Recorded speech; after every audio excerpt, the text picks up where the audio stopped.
నీళ్ళు ఎట్లున్నాయో ఎంత ఉన్నాయో మిగులు నీళ్ళు ఉన్నాయో అట్లనే సర్ప్లస్ పవర్ ఎనర్జీ ఉంది మన దగ్గర, ఇంధనం ఉంది. Indian coal reserves are 361 billion tons. 361 billion టన్నుల కోల్ రిజర్వ్స్ ఉన్నాయి అధ్యక్ష. ఇది గవర్నమెంట్ ఆఫ్ ఇండియా లెక్కన, నా లెక్క కాదు. 361 బిలియన్లలో మనం కోల్ ఎక్స్ట్రాక్ట్ చేస్తుంటే 40 to 50% వస్తుంది అధ్యక్ష, మిగతా 50% రాదు. ఎస్టిమేటెడ్ కోల్ ఎప్పుడు కూడా మన సింగరేణి గల్లలో కానీ ఇంకొకడ కానీ తీస్తున్నప్పుడు మనం తవ్వుతున్నప్పుడు 45 to 50% వస్తుంది. Even at the rate of 40% లెక్క పెడితే కూడా ఈ 361 బిలియన్ టన్నుల బొగ్గు భారతదేశ అవసరాలకు సరిపడే విద్యుత్తును ప్రొడ్యూస్ చేయడానికి 125 సంవత్సరాలకు సరిపోయేంత బొగ్గు ఉంది అధ్యక్ష. 125 years సరిపోయే బొగ్గు నిలువలనే ఈ దేశంలో. ఏం చేస్తున్నారు అధ్యక్ష కాంగ్రెస్ బీజేపీలు? కోల్ ఇండియా 3 బొగ్గు గంటలకు అధ్యక్ష 230 కిలోమీటర్ల రైల్వేలు వేయమని వీళ్ళని అడగలే డబ్బులు. కోల్ ఇండియా డబ్బులు డిపాజిట్ చేసింది. అద్భుతమైన క్వాలిటీ బొగ్గు ఉన్నటువంటి ఛత్తీస్గఢ్, ఒరిస్సా, జార్ఖండ్ 3 రాష్ట్రాలలో ఒకసారి 50 కిలోమీటర్లు, ఒకసారి 120 కిలోమీటర్లు, ఒకసారి 80 కిలోమీటర్లు. 15 సంవత్సరాలు అయితే హరిలేసి ఇవ్వలేదు అధ్యక్ష, వేస్తలేరు. డబ్బులు కోల్ ఇండియా డిపాజిట్ చేస్తారు కూడా. కానీ అంత కాంట్రరీ ఏం చేస్తారు? 300 మిలియన్ టన్నుల బొగ్గును ఆస్ట్రేలియా నుంచి దిగుమతి చేస్తారు. ఎవరి ప్రయోజనాలు ఆశించండి? అక్కడ 300 మిలియన్ టన్స్ వస్తుంది అధ్యక్ష రైల్వే లైన్ కంప్లీట్ చేస్తే. ఉద్దేశపూర్వకంగా రైల్వే లైన్ పెండింగ్ పెట్టి వాళ్ళ వ్యాపార స్నేహితులకు సాయం చేయడానికి ఆస్ట్రేలియా నుంచి కోల్ ఇంపోర్ట్ చేసి రాష్ట్ర చెన్కోల మీద మెడ మీద కత్తి పెట్టి 3,500 3,800 టన్ను బొగ్గును 30,000 కొనండి టన్ను అని చెప్పి కత్తి పెట్టి, లేకపోతే మీకు ఫైన్లు వేస్తామని బెదిరించి వ్యవహారం చేస్తున్నది మోడీ గారి ప్రభుత్వం కాదా? ఇది ప్రజాస్వామ్యమా? ఇది రీజనబులా? నిన్నగాక మన పంజాబ్ ముఖ్యమంత్రి గారు చెప్తుండే అధ్యక్ష, ఆయనకు బెంగాల్లో బొగ్గాలాట అయితే రైల్లో తీసుకురావచ్చు చీప్ కాస్ట్లో సీదావాళ్ళ పంజాబ్. లేదు నువ్వు షిప్లో తీసుకురా, అదాని గారికి లాభం కావాలి కాబట్టి షిప్లో తీసుకొచ్చి అదాని గారి పోర్ట్లో దించి ఆడికెళ్ళి తీసుకొని చెప్తున్నారు అధ్యక్ష. ఆర్డరే ఇచ్చిండ్రు. ఆయన మీటింగ్లో చెప్పిండు, అక్కడ ఖమ్మంలో సభలో చెప్పిండు ఆయన. ఇదే ఆయన దేశాన్ని జరిపించే పద్ధతి? ఇంకా దేశం బాగుపడుతుందా? దేశానికి కరెంట్ వస్తుందా? రాదా అధ్యక్ష? దమ్మున్న ప్రధానమంత్రి అయితే రాలేదా తెలంగాణలో? రాలేదా అధ్యక్ష? ఏముండే అధ్యక్ష తెలంగాణలో? మనం అందరం ఏడవలేదా 30-35 ఏళ్ళు? ఎప్పుడు వస్తుందో భగవంతుని కెరక, ఎప్పుడు పోతుందో భగవంతుని కెరక. మంచిగా వర్ధిల్లుతుండే ఇన్వర్టర్లు, కన్వర్టర్లు, జనరేటర్లు, స్టెబిలైజర్లు. ఆ దుకాణం మాయమైపోయినాయి ఇప్పుడు. దానిలో కూడా కోడిగుడ్డు మీద ఈకలు వీకినట్టు సిగ్గు లేకుండా మొన్నోడు అక్కడ ధర్నా చేసిండు అధ్యక్ష, మాకు 24 గంటల కరెంట్ ఇవ్వాలి. అధ్యక్ష ఎంత బాధ అనిపిస్తుంది అంటే 5-6 ఏళ్ళ బట్టి బ్రహ్మాండంగా 24 hours పవర్ సప్లై ఇస్తున్నాం. కొంతమంది విజ్ఞత లేకుండా, ఇంగితం లేకుండా 24 గంటలు ఎత్తలేదు, నువ్వు వాడిని పండుకొని గడ మీద కూర్చొని మాట్లాడతావు. నీకు నెత్తా కత్తా, నీకు బాధ్యత ఉందా? అధ్యక్ష, ద హైయెస్ట్ లోడ్ ఏమైంది అధ్యక్ష? ఒక అంచనా ఉంటుంది, ఇగో ఇంత లోడు ఈ సంవత్సరం అవసరం ఉంటుంది. నేను చెప్తూనే పోతున్నా విద్యుత్ శాఖ మంత్రి గారికి, విద్యుత్ శాఖ వాళ్ళకి చెప్తూనే పోతున్నా.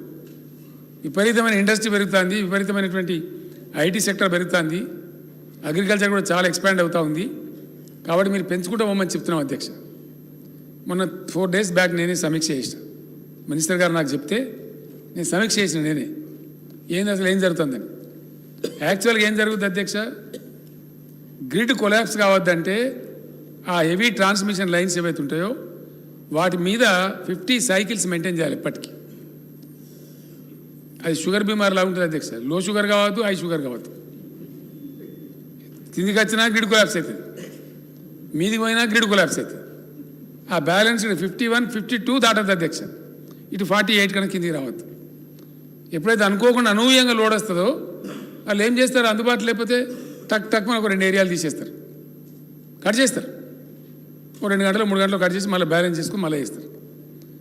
అట్లా కావద్దు అంటే అట్లా కావద్దు కదనే, మరి ఏరియాలు తీయద్దు కదా అని చెప్పి నేను కోపం చేస్తే వాళ్ళు ఏం చెప్పారంటే, సార్ ఇక మీకు ఏం చెప్పాలి, మాకు బడ్జెట్ పెంచాలన్నారు.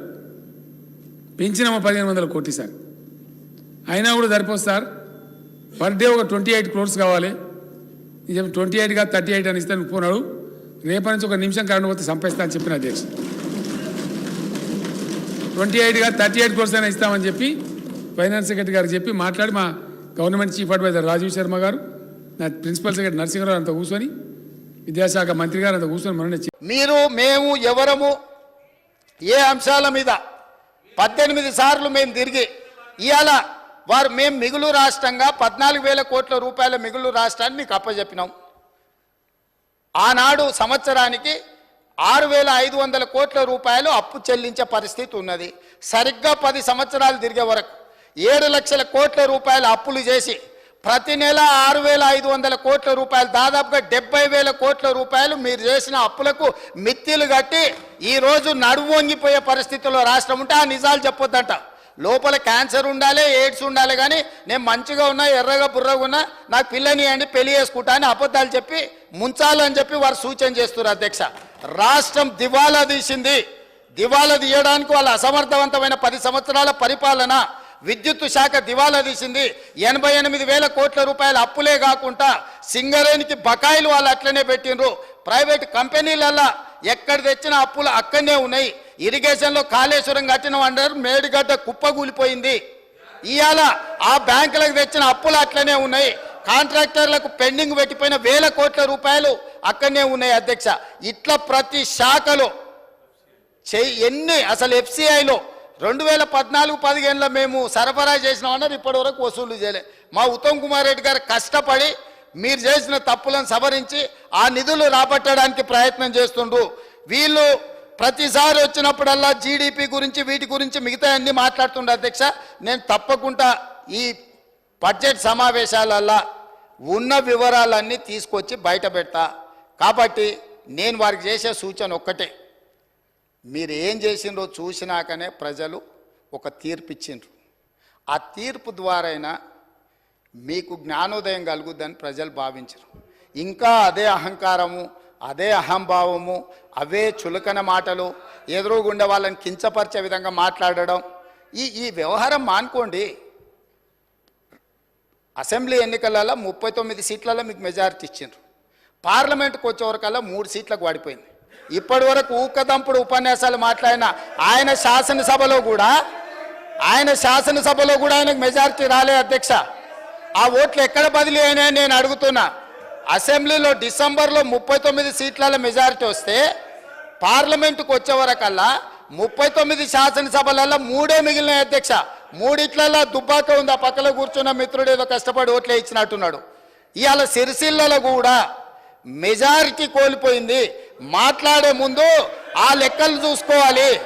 ఇవాళ మేము 8, మాకు 2014లో 2 సీట్లు వచ్చినాయి, 2013లో 3 సీట్లు వచ్చినాయి, 2019లో మాకు 8 సీట్లు వచ్చినాయి అధ్యక్ష.